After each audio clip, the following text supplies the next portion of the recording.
Өгілмелі қатпарлы самса дайындайтын боламыз. Ол үшін бізге 2 жұмыртқа, 250 грамм сары май немесе маргарин, 200 граммдай қаймақ, 1 шай қасық тұз бен 1 шай қасық разрыхлитель керек, және еленген 500 грамм жоғары сұрыпты ұн керек. Ендеше бастайық. Алдымен ұнымызды ыдысымызға салып, үлкенірек ыдысқа салып аламыз. Ыңғайлы болу үшін майымызды жақсылап бөліп үстіне салып, оны крошка жасап аламыз. Онымен бірге үгітеміз. Осылай қолымызбен жақсылап онымен бірге араластырып, крошкаға айналдырып аламыз.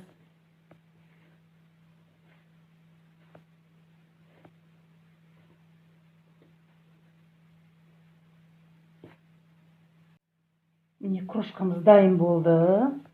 Енді осының үстіне жұмыртқамызды жарамыз. 2 жұмыртқамызды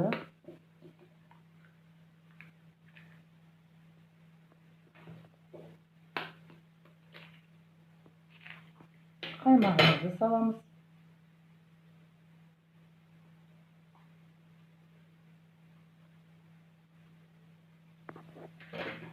Және тұзымыз бен разрыхлительді саламыз. Жақсылап араластырамыз.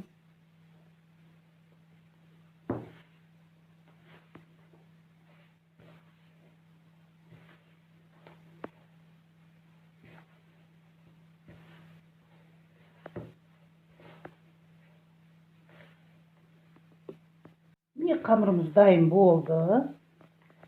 Жұмсақ, әрі қолға жабыспайтын қамыр дайындалды. Енді мұны пакетке салып, кішкене 15-20 минут холодильникке сала тұрамыз.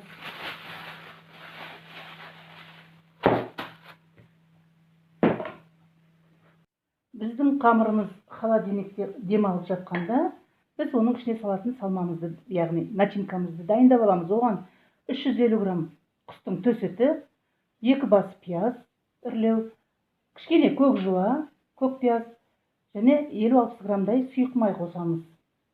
Және қара бұрыш, 1 шай қасықтай қара бұрыш. Барлығын рет-ретінен турап дайындап аламыз.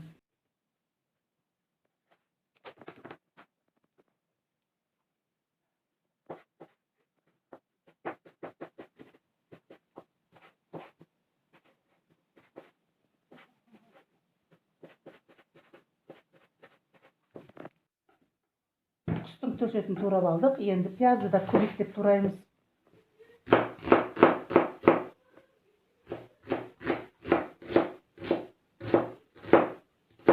Мүмкіндігінше ұсақтап тураймыз.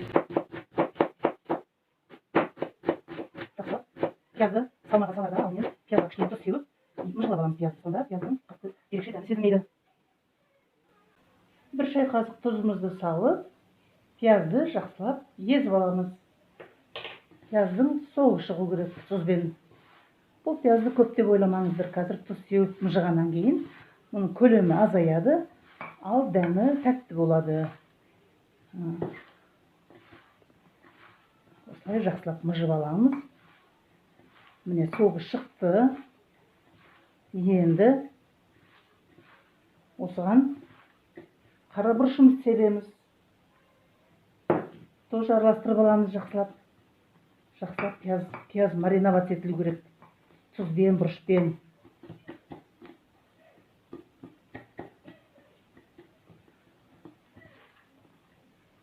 Бұл менің секретный методым. Тамаққа шикі пияз қосып істегенде, осылай пиязды жеке тұзбен езіп аламын. Енді қалған заттарымызды қосамыз. Тауықтың төс еті, көк пиязымыз,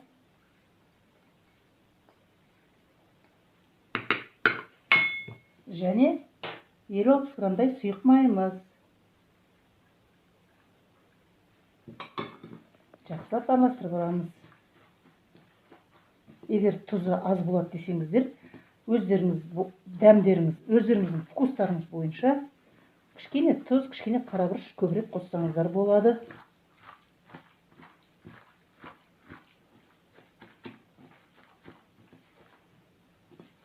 сұйық майды да өздеріңіз қалауларыңызша қосасыздар.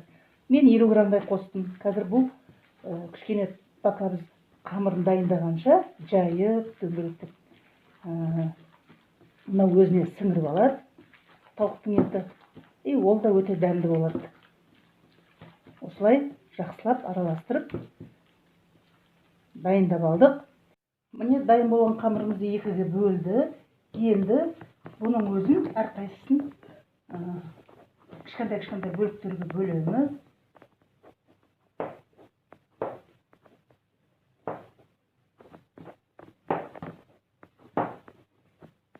Бір келкі болу үшін мен осылай бөлем.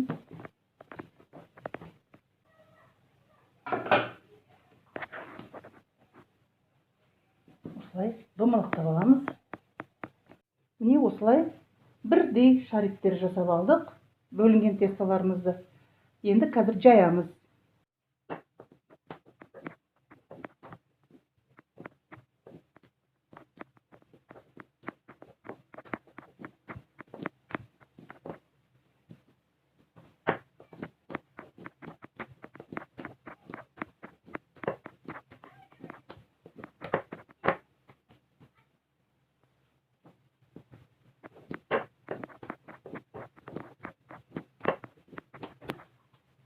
Міне бәрін жайып алдық. Енді ішіндегі салмасын салып шығамыз.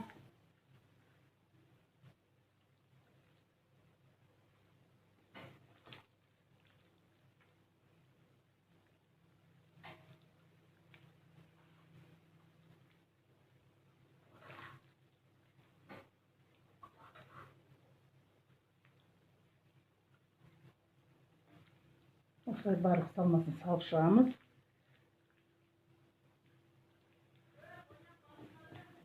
Осы дайындаған салмамыз 16-17 самсаға жетеді.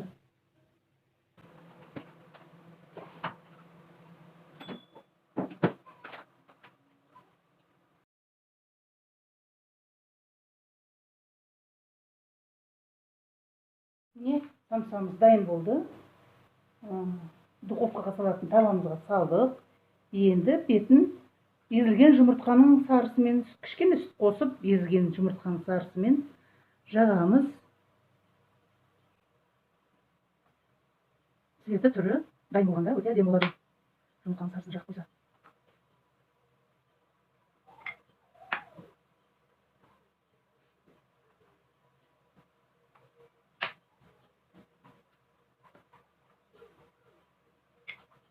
Духовкаға салып аламыз 35-40 минутқа.